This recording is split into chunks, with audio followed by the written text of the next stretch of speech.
नमस्कार, आप देख रहे हैं दूरदर्शन किसान। गांव किसान की एक नई कड़ी में आप सभी का स्वागत है। मैं हूं आदिति शर्मा। हमारे इस कार्यक्रम के जरिए हम क्या करते हैं, खेती किसानी और पशुपालन से जुड़ी अहम जानकारियां आप तक पहुंचाते हैं, साथ ही मुलाकात करवाते हैं एक सफल किसान से। आज के हमारे इस कार्यक्रम में ऐसा ही हम कुछ करने वाले हैं। तो फिर आइए आज के अंक की शुरुआत करते हैं।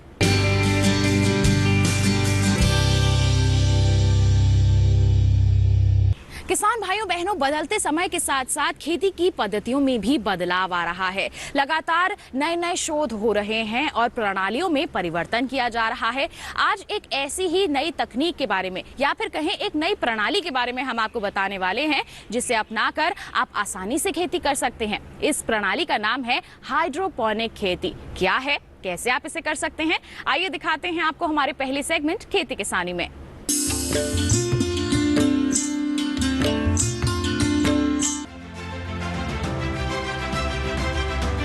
एक समय था जब हर घर का आंगन हरा भरा हुआ करता था। उसमें मौसम के अनुसार सब्जियां उगाई जाती थी, जो रोजमर्रा की जरूरतों को कम ही सही लेकिन पूरा तो करती थी। धीरे धीरे समय बदला और घर माले में बट गए और यहाँ से बगिया का कॉन्सेप्ट ही बदल गया। लेकिन समय हमेशा एक सा नहीं रहता, एक बार फिर बदले हुए रूप में ही सही। लेकिन ये बगिया किचन गार्डन के रूप में हमारे सामने है, जिसके कई रूप है। उसी में से एक है हाइड्रोपोनिक खेती। इस तकनीक से कम स्थान में घर के उपयोग में आने वाली सब्जियों को उगाया जा सकता है। अब इस क्षेत्र में स्टार्टअप भी शामिल हो रहे हैं और वो लोगों को जरूरी सेटअप के साथ प्रशिक्षण भी दे रहे हैं। हमारी जो कंपनी है उसकी शुरुआत 2018 में की गई है इसके इनिशिएटर द्वारा मिस्टर आदित्य भल्ला, जो कि कनाडा में अपनी बीटेक की स्टडी करते थे। वहाँ से वापस आने के बाद उन्होंने इस बिज़नेस को शुरुआत किया। मेजरली उनका पॉइंट ये था कि जब वो कनाडा में अपनी स्टडीज़ कर रहे थे तो वहाँ पे उन्होंने देखा कि कैसे हाइड्रोपोनिकली वहाँ पे सब्जियाँ उगाई जाती हैं। एंड इंडिया में आकर के उन्होंने इस चीज़ की जब शुरुआत करी, तब उन्होंने देखा कि यहाँ पर फार्मर्स को बहुत ज़्यादा ज़रूरत है इस चीज़ के एजुकेशन के बारे में। इसीलिए फिर हमने जो है लाइक गवर्नमेंट के एक फोरम के बारे में सुना, जो कि है MSME। हमने वहाँ पर अपनी कंपनी को रजिस्टर किया, जिससे हम लोग चाहते थे कि गवर्नमेंट भी इसके अंदर हमारा बराबर सहयोग करे। एंड इसी के थ्रू हम लोग अब धीरे धीरे आगे बढ़ते जा रहे हैं। हमारी कंपनी एक स्टार्टअप इंडिया सर्टिफाइड कंपनी भी है। एंड पहले हमारा जो मोटो था वो ये था कि हम अर्बन सॉल्यूशंस प्रोवाइड करना चाहते हैं लोगों को।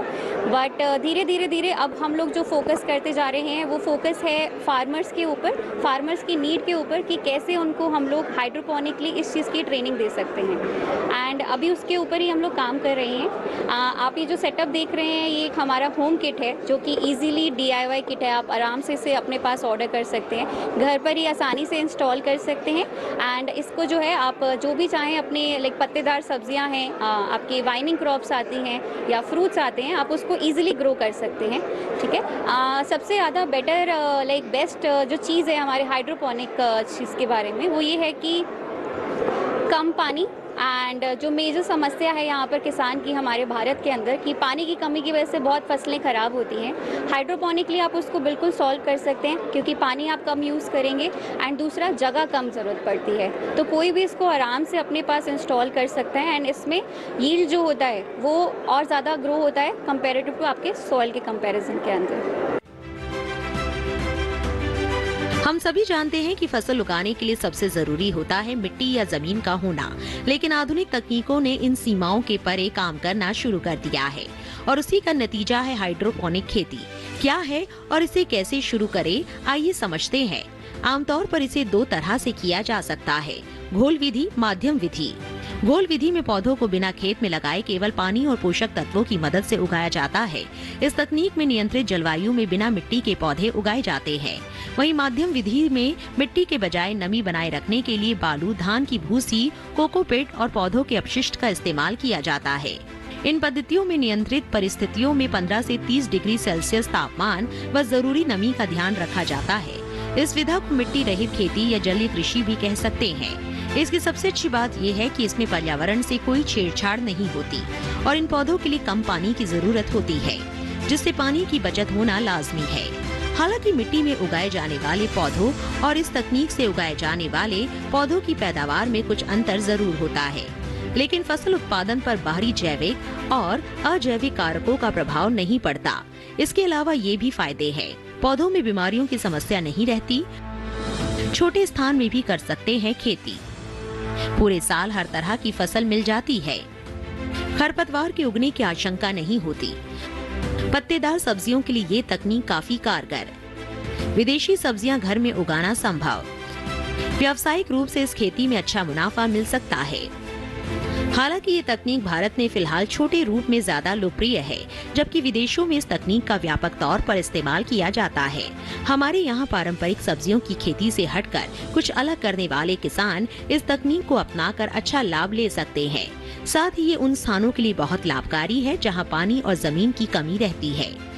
ऐसे स्थान में हाइड्रोपोनिक तकनीक का इस्तेमाल कर बढ़िया मुनाफा कमाया जा सकता है। साथ ही किसानों को इस विधा में प्रशिक्षित कर उनकी आय में भी इजाफा किया जा सकता है।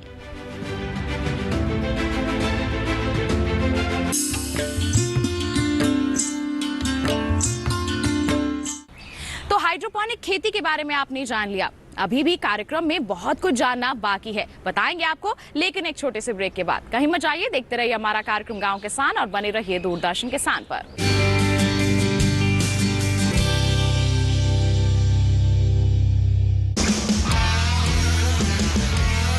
अगर संगीत से है आपको प्यार, तो खत्म होने वाला है आपका इंतजार।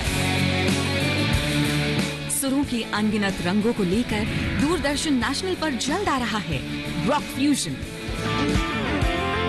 एक ऐसा म्यूजिकल बैंड शो जिसमें पूरे देश से म्यूजिकल बैंड्स हिस्सा ले सकते हैं और दिखा सकते हैं अपने मौलिक संगीत का जादू। अगर है आप में संगीत के प्रति जोश और जुनून, तो भाग लेने के लिए जल्द भेजें अपने म्यूजिक बैंड डिटेल्स और परफॉर्मेंस क्लिप्स हमारी ईमेल आईडी ddrockfusion@gmail.com पर। रॉक फ्यूजन, सुरों का काफिला।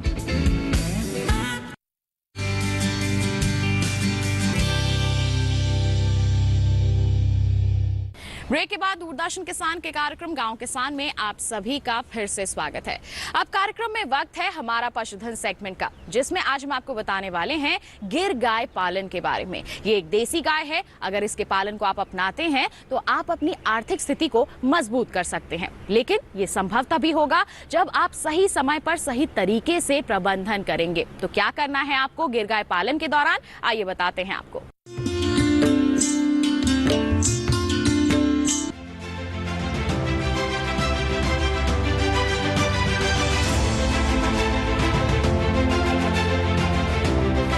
डेयरी में दिनों दिन उत्पादन बढ़ाने के लिए पशु की नस्ल का चुनाव सबसे अहम होता है, और जब बात देसी गाय में उच्च नस्ली की होती है तो गिर गाय का नाम जरूर लिया जाता है। अर्धशुष्क जलवायु में कम लागत पर भरपूर उत्पादन के लिए पशुपालकों की ये पहली पसंद है। इस गाय का दूध, घी, गौमूत्र, यहाँ तक कि गोबर भी अच्छे दाम पर बेचा जाता है। इसका सीधा सा मतलब है कि गिर गाय पालन हर ओर से मुनाफे का सौदा है। इसके साथ ही इस गाय की प्रतिरोधक क्षमता अधिक होती है। इस वजह से पशुधन हानि की आशंका कम हो जाती है। तो आइए सबसे पहले जान लेते हैं गिर गाय के नाम के पीछे की कहानी। इसका नाम गुजरात के गिरवन से लिया गया है, जो कि इसका उद्गम स्थान माना जाता है।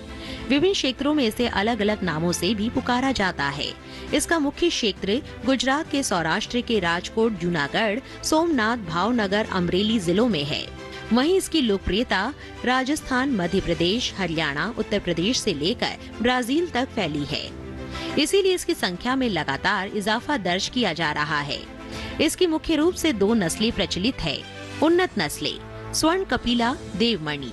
चलिए अब बात कर लेते हैं इसकी पहचान कैसे की जाए। गिर गाय मुख्य रूप से लाल रंग की होती है। इसका माथा चौड़ा होता है। गिर गाय के कान सबसे लंबे होते हैं। इसके सींग लंबे व घुमावदार होते हैं। थन पूर्ण, विकसित और हम्प पाया जाता है। ऐसा कहा जाता है कि गिर गाय से एक दिन में 50 लीटर तक दूध लिया जा सकता है। यही वजह है कि पशुपालकों में इसकी मांग बढ़ती जा रही है। इनके संरक्षण और संख्या में इजाफा करने के लिए कई योजनाएं भी संचालित की जा रही है। पहले ये सिर्फ गुजरात में पाई जाती थी, लेकिन अब ये राजस्थान, मध्य प्रदेश, हरियाणा, उत्तर प्रदेश में भी आसानी से देखी जा सकती है। इसका जीवन काल 12 से 15 साल तक का होता है। गिर अपने जीवन काल में 6 से 12 बच्चे तक पैदा कर सकती है। इसका वजन लगभग 400 से 475 किलोग्राम हो सकता है, लेकिन ये सब तभी संभव है जब पशु को अच्छा आहार दिया जाए। गिर गाय से बेहतर दूध का उत्पादन मिलता रहे, इसके लिए संतुलित पोषण आहार देना चाहिए। पशु के लिए 100 किलो आहार का मिश्रण बनाने के लिए बिनौला की खली 10 किलो, चने व मूंग की चूरी 25 किलो, गेहूं व मक्का का दलिया 40 किलो, सोयाबीन की चूरी 22 किलो, खनिज मिश्रण 2 किलो, नमक 1 किलो मिलाकर तैयार कर सकते हैं। तैयार बाटा जीवन निर्वाह के लिए प्रतिदिन 1 से 1.5 किलो देना चाहिए। वहीं दूध देने वाली गाय के लिए 400 ग्राम बाटा प्रति लीटर के हिसाब से अतिरिक्त देना चाहिए। इसके अलावा बाहर चराने से भी बेहतर उत्पादन मिलता है। आहार आवास के साथ साथ पशुओं का बेहतर स्वास्थ्य इस व्यवसाय में सफलता की कुंजी है। पशुओं को परजीवियों से बचाने के लिए साल में 4 बार डिवार्मिंग कराएं। वातावरण में नमी बढ़ने पर बाह्य परजीवियों से सुरक्षा देने के लिए पशु चिकित्सक से सलाह लें। साथ ही सरकारी योजनाओं का लाभ लेकर समय पर टीकाकरण कराएं।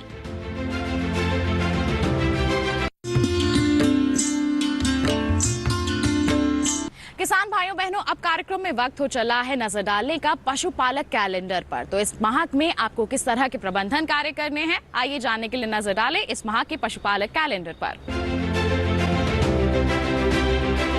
बारिश के मौसम को देखते हुए पशुशाला में साफ सफाई रखें और पशुओं को बीमारी से बचाने के उपाय करें।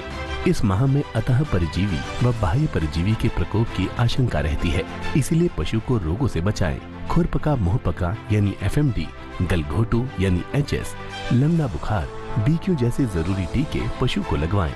इस माह में भैंसों का बयान शुरू हो जाता है, अतः प्रजनन संबंधी सावधानी के साथ नवजात को सुरक्षा दें।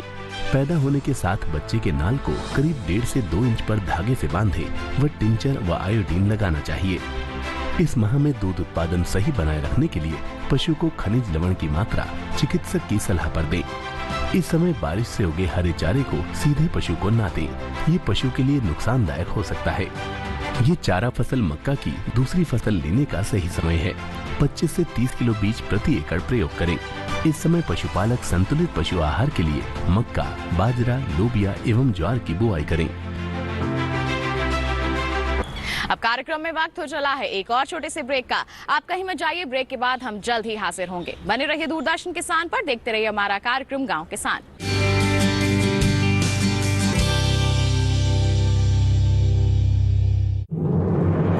मन की बात है जन जन की, संघर्षों के कुछ किस्से, कहानी कुछ सफलताओं की, अनकही विरासत की, उम्मीदें नए भारत की।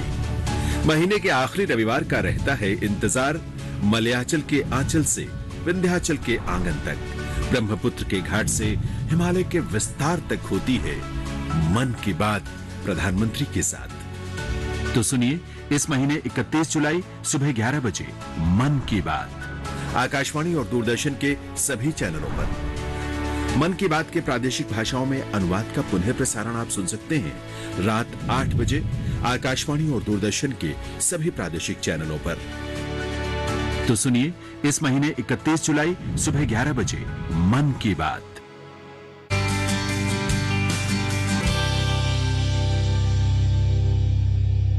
ब्रेक के बाद दूरदर्शन किसान के कार्यक्रम गांव किसान में आप सभी का फिर से स्वागत है।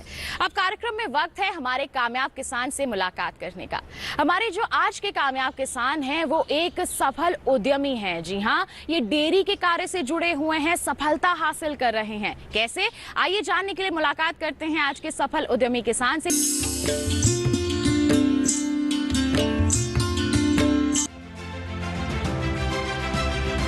हरियाणा देश का ऐसा राज्य जो उन्नत खेती के लिए तो जाना ही जाता है, साथ ही पशुपालन के लिए भी जाना जाता है।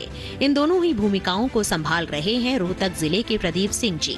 प्रदीप जी अपने करीब 3 हेक्टेयर के खेत में गेहूं, सरसों, जौ, कपास, मोटे अनाज, सब्जी फसलों की खेती करते हैं, जिसके लिए कम पानी में भरपूर पैदावार की विधियों का इस्तेमाल होता है। वहीं प्रदीप मिल्क प्रोडक्ट भी बनाते हैं। कैसे आया उन्हें इसका विचार, आइए जानते हैं।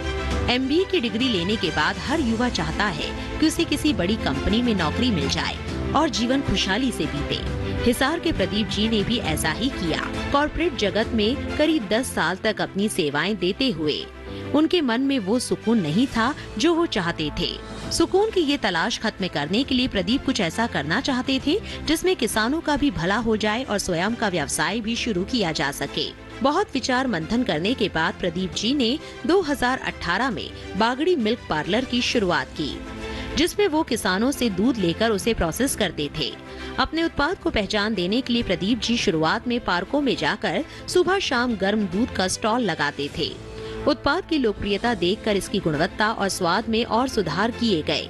इसके बाद दूध के साथ साथ खीर, बादाम मिल्क, लस्सी जैसे उत्पाद भी बनाने लगे।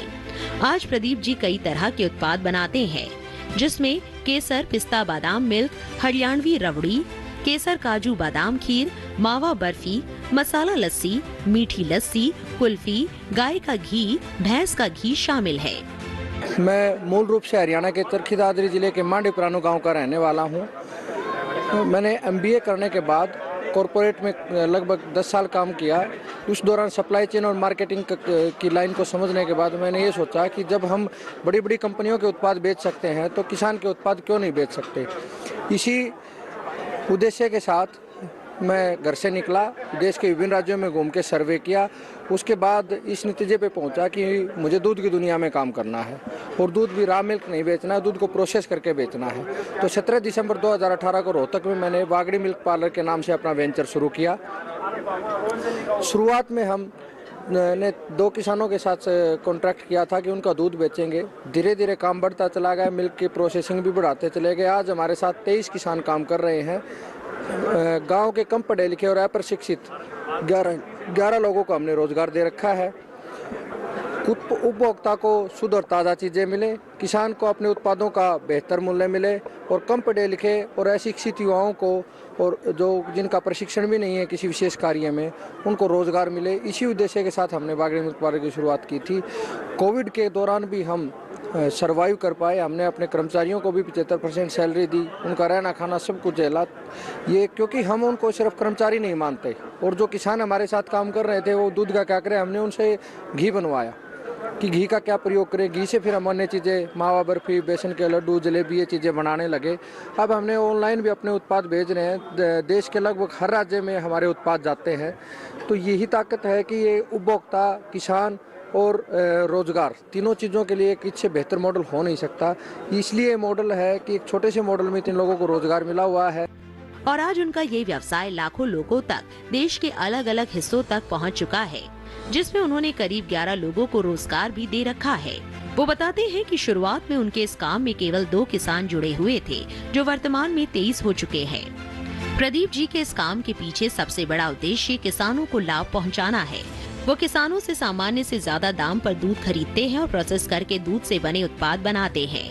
वो बताते हैं कि हम 3 महीनों के अंतराल पर पशुपालकों को प्रशिक्षण भी दिलवाते हैं, जिसमें उन्हें ये सिखाया जाता है कि अच्छी गुणवत्ता का दूध कैसे लिया जा सके। साथ ही पशु के रखरखाव और नस्ल सुधार से संबंधित जानकारी भी दी जाती है, जिससे किसान और उत्पाद दोनों का भला हो सके। उनके इन्हीं प्रयासों का नतीजा है कि उन्हें इस साल पूसा मेले में नवोन्मेषी किसान पुरस्कार से सम्मानित किया गया। IRI इनोवेटिव फार्मर 2020 अवार्ड के लिए हमें सम्मानित किया गया। हर साल हम पूसा कृषि मेले में स्टॉल लगाते हैं और हमारे उपभोक्ता प्रोडक्ट्स की क्वालिटी का ये आलम है कि इस हर रोज़ 12 से 1 बजे तक हमारे प्रोडक्ट्स हैं वो ख़त्म हो जाते हैं। तो मैं यही कहना चाहूँगा बाकी किसान साथियों को भी कि एक ऐसा मॉडल आधारित करें जिसमें उपभोक्ताओं को अपने मूल्यों का, उपभोक्ताओं को शुद्ध ताज़ा चीज़ें मिलें, किसानों को अपने उत्पादों का बेहतर मिले और कम पढ़े लिखे लोगों को रोज़गार मिले। इससे बेहतर क्या मॉडल हो सकता है। एक और अच्छी बात यह है कि प्रदीप जी ने अपने उत्पादों के लिए मिट्टी के कुल्हड़ का इस्तेमाल करते हैं। उनका मानना है कि इससे कुम्हारों को भी रोजगार मिल सकेगा और उनकी आय में इजाफा होगा। वाकई में प्रदीप जी जैसी सोच रखने वाले लोग देश की तकदीर बदलने का हुनर रखते हैं।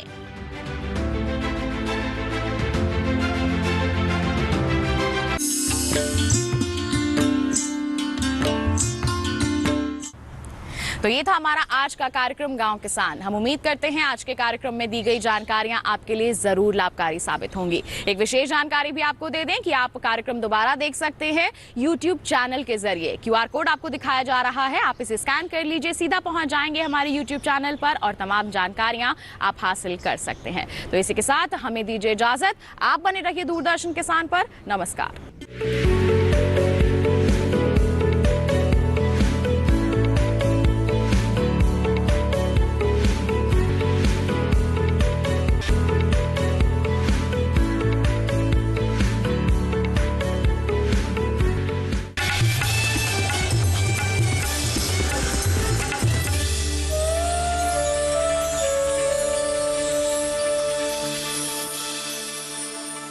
दुधारू पशु बन रहे हैं।